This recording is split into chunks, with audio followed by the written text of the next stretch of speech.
Sir, একই স্বপ্ন বাস্তব। বাংলাদেশের 14 কোটি মানুষ প্রতিদিনই এই স্বপ্ন দেখে স্যার।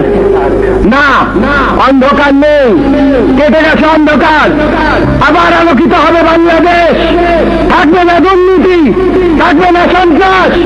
বাংলাদেশের কিশোর, যুবক, ছাত্র সমাজ শুনে রাখো, তোমাদের কাউকে আর মারুফ থেকে বাবু হতে হবে না।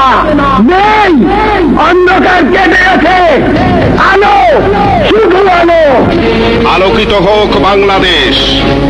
পরিবেশ পরিস্থিতির কথা চিন্তা করে দেশের বিচার বিভাগ মারুফ ও নার্গিসের সুন্দর জীবনের কথা ভাববে।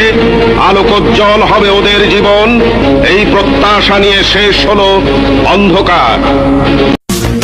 সময় নাই ঘুমাবার, গর্জে ওঠো আবার, স্বাধীন করব জন্মভূমি। দুর্গায় অসুর করেছে বধ, ফেরাউন নীল নদ, স্বৈরাচার পালাবে কোথায় তুমি? এই যে